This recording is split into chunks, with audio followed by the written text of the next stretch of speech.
Hey guys, it's Basement Horrors, and welcome to this video. This video is a collaboration with Truth is Scarier Than Fiction.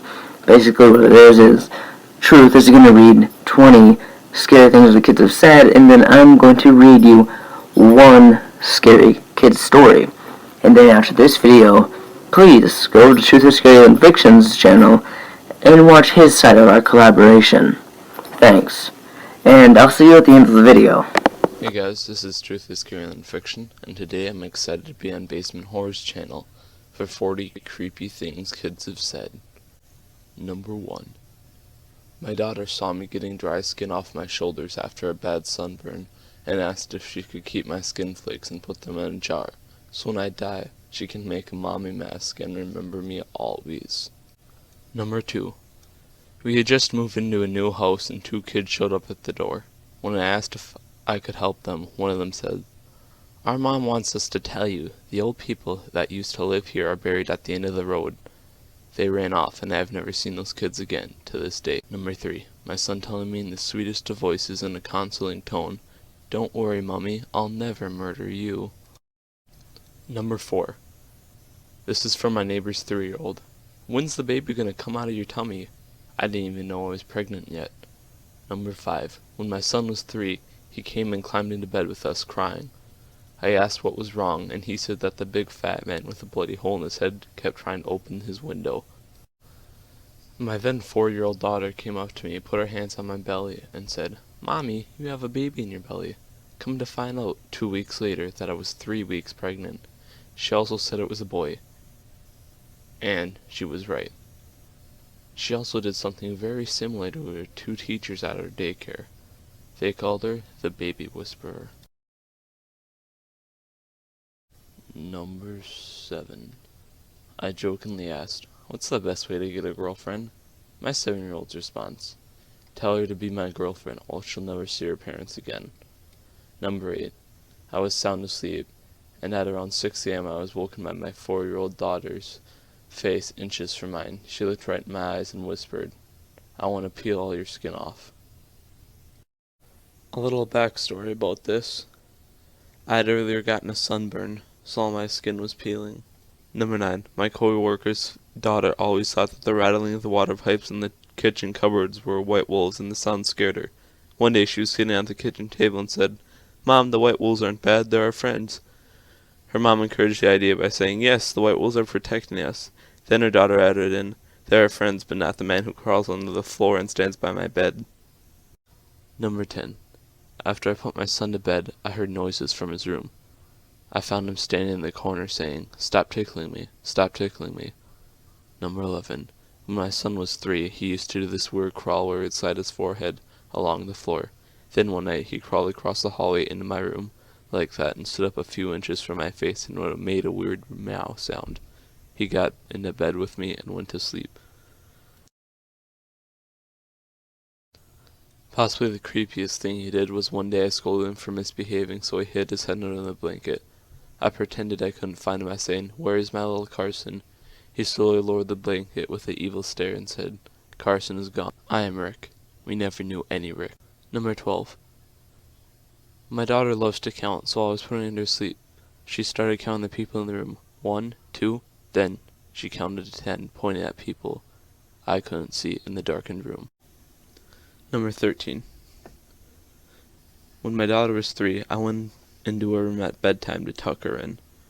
I walked up to her bed and noticed that the floor was wet. I asked her why, and she told me that she was spitting at the fog people, because it makes them go away. Number 14. While my mother was watching my daughter, she left the door open so she could watch my daughter while she was going to the bathroom. My daughter said, "Don't, there's some guy watching you." Number 15. My daughter said, "Hey Mommy, why does the big man in black watch me sleep?" Number 16. Why does Grandma never leave her chair? My mother had died before she was born, but she was pointing at the exact same chair my mother always sat in. Number 17. When my little brother was young, he told us about a severed head that had no skin that was hanging from the curtain rod in his bedroom. He wasn't afraid of it either. I used to babysit a kid with Down syndrome. However, he could communicate himself very well through his expressions. One night he ran downstairs. I asked him what was wrong, and he pointed behind me and then ran his finger across his throat, making a sound. I turned around, but thankfully nothing was there. While I was babysitting my little sister, I tried to place her on her tricycle. She started flipping out and screaming, "No, no, she'll be mad, and she's going to hurt me, she'll hurt me." I freaked out, and I walked her back inside the house. A little while later, I went back to her and asked her if everything was okay. She said, "Yep, she's not mad anymore." My older brother once heard scraping sounds coming from his closet. He sat up in bed and watched a man he described as the devil walk out from his closet and say, "I'll see you soon, kid," before walking back into his closet. Terrified, he told his parents. His parents let him sleep in their bed for a few nights. A few nights after that, the ceiling in his room collapsed, crushing his bed. I'm in my early 20s now, but this happened when I was 15. I was babysitting my little brother, who was 7 at the time. James is a very strange kid. In fact, he still is quiet. So, I was downstairs talking to my friend on the phone when James came into the room. He had to have been staring at me for probably a whole minute before he said, "Jenny." I asked him what he wanted, and he asked me what time I was going to bed.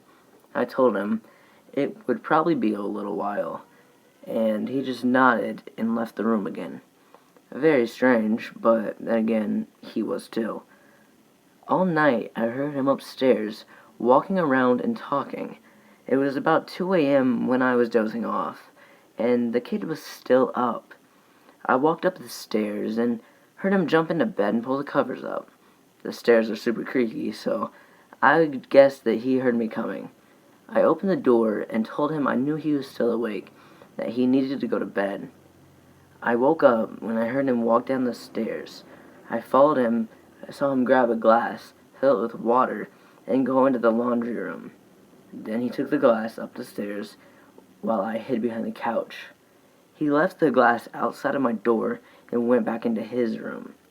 I walked into the laundry room, and the bleach was left on the washer.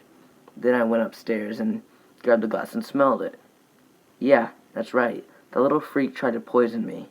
I went in my room, locked the door, and waited till my parents got home before I even went to sleep. I told them, but of course they didn't believe me.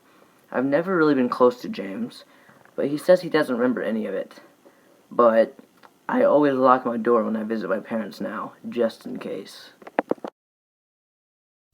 This is Truth is Scarier Than Fiction again.